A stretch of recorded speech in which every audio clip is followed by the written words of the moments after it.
Merry Christmas. This is James, and today I'm going to show you how to make James's mulled wine.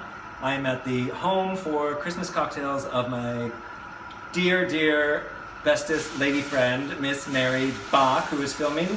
Hello, Mary. And our other good friend, Michael, who is chopping snacks for our afternoon feast that is coming. Okay. All right, but we're gonna make mulled wine. And every year I make it, and Mary always forgets how to make it, so today we're gonna show you how, and the most important thing to have it is, of course, wine. So have plenty of that before you get started. Recipe, easy enough. Get a saucepan, put in 2, 4, or 6 cups of sugar, depending on whether or not you're using 2, 4, or 6 bottles of wine. I won't tell you how many cups we put in here. Basically, everything is 2 times 3 for 3 batches.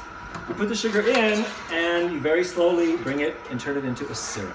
What's also in there is just a little bit of juice from clementines that I peeled to have the rinds, and a little bit of juice helped get it started in watering down. And the heat, few people know this, if you just melt, sugar just melts. It melts. And it will melt into almost a clear liquid. And it takes a few minutes, so we're just gonna let that melt and refill our glasses and check on Michael in the scullery, and then we'll be right back. So we'll just take a quick pause. All right, welcome back, everyone. We are at the point now, we have our simple syrup, it's all ready. I kind of forgot it was there and noticed that it was starting to boil. You kind of want to catch it before that. Anyway, to our simple syrup, we're gonna add the things that give mulled wine its spectacular flavor. One taste in a year, and a smell that when people enter your house, when your guests come, they will say, wow, it smells like Christmas in here. So, into the syrup is going 3 whole cinnamon sticks.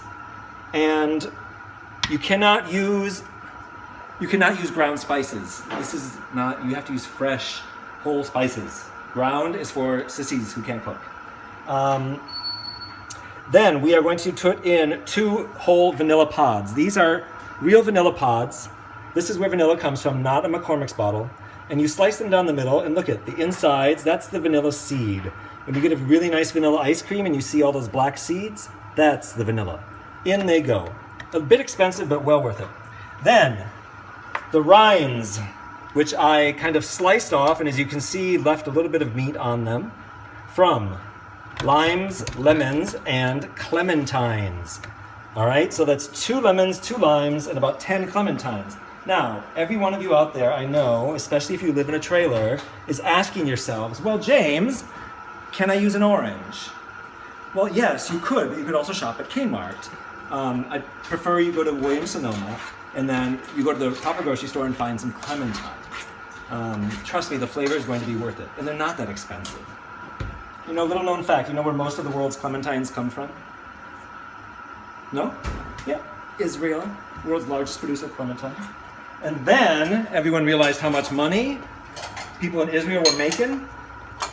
And the Spanish, always were greedy bastards, and the Floridians and Californians started growing them as well. So, clementines. All right, so that's gonna stew in there just a little bit. And let me just check, double check. The anise going last. All right, so that I'm also going to add bay leaves. Everyone thinks bay leaves just go in like soup and stuff. They go in mulled wine. These are dried bay leaves. They're acceptable if you live on a small island and cannot find fresh ones. But any bay leaf will do. The problem with these is they'll break into little pieces, but that's okay. The flavor will still get in there. Then we're going to take a bunch of star anise, or as Michael would say, star anise. And why is that? Does that word anise scare you? Too much like other things in your repertoire? Anyway, star anise, it said 10, but I really like the flavor. Star anise, some of you are saying, well, James, what flavor is that? Black licorice. Black licorice, yes, or licorice. That is where the flavor of licorice comes from, is from anise. If you've been to Greece and you've had ouzo, that is also produced with star anise.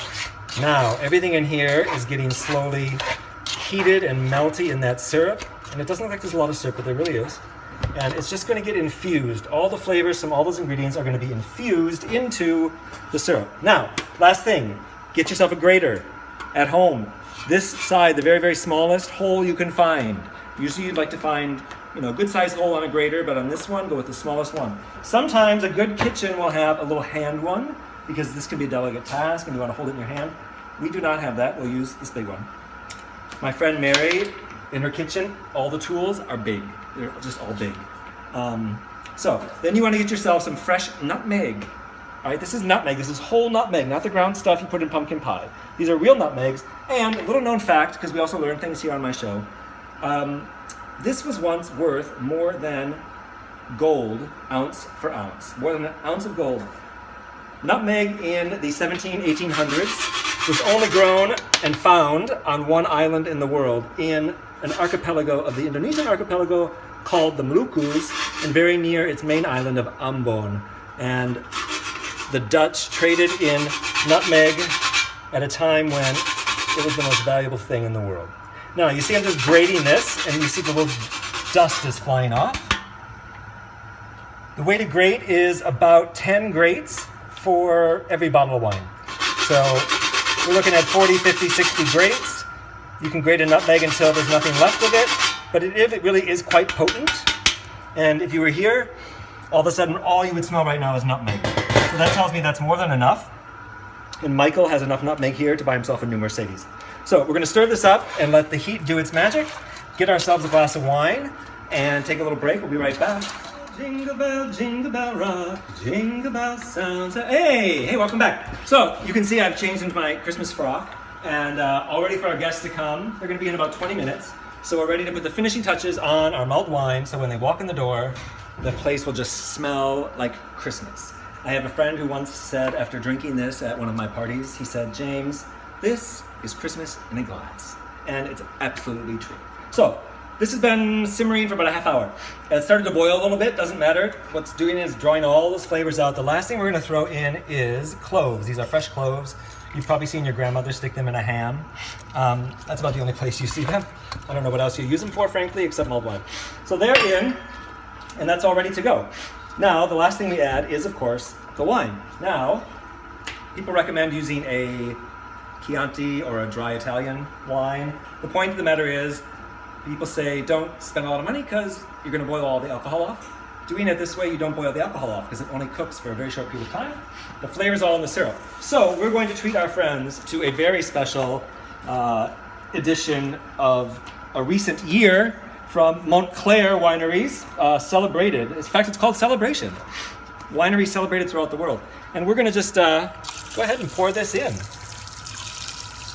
Now, you could decant it, perhaps, to bring it a little bit to life and, you know, spice it up. But frankly, there's not much you can do with wine that comes in a box except, I don't know, heat it up. Or, the homeless. You can give it to the homeless. They'd appreciate that probably. So we're just going to pour this in. Now, this is 5 liters. The batch I made tonight is for 6, so we've got an extra on standby. And you can really do it to your taste. If you want a really strong flavor from the spices, then a little less wine. If you got to make it go a long way, a little more wine. And if you're Jesus, I guess, I don't know, add water. I guess that one kind of fell flat. Anyway, so here it goes. You'll see I have 2 pots out here. So one, I'm going to transfer some of this to in a few minutes because it's going to get quite full. But I wanted to cook it all together first. Some people put this in a crock pot. First of all, if you have a crock pot, you probably shouldn't be watching things that I make on YouTube. And third, no crock pots. Ooh, heavens. That's got kind of full. All right, so we're gonna let that heat. Now we're gonna turn it back up. I am putting the stove on high. We are going to let this get to a boil. Yes, a boil. We want it super hot. And for that, I need to put a cover on this. We're gonna let it get to a full boil. When it comes to a full boil, we let it roll for 4 to 5 minutes. And as soon as that is done, we are gonna turn on the scent can and be back, and you are gonna smell Christmas in your house. Say your prayers, Cassandra. Now look, we're back, and the wine is at a rolling boil, which means we now turn it down to just a simmer. So it's boiled for about 5 minutes. We're gonna take it down to a low degree. All we want to do is just keep it warm, basically. Those flavors are all now infused into that wine. And if you were here, you would say, oh my God, we are in Christmas because the entire house smells like Christmas. And with that, we are going to say Merry Christmas. And everyone else is going to say Merry Christmas. Merry Christmas. Happy holidays. Thanks for tuning in to see how to make James mulled wine. be back next time when our very secret recipe will be revealed for that day's show. All right. Cheers. Merry Christmas. Thank you.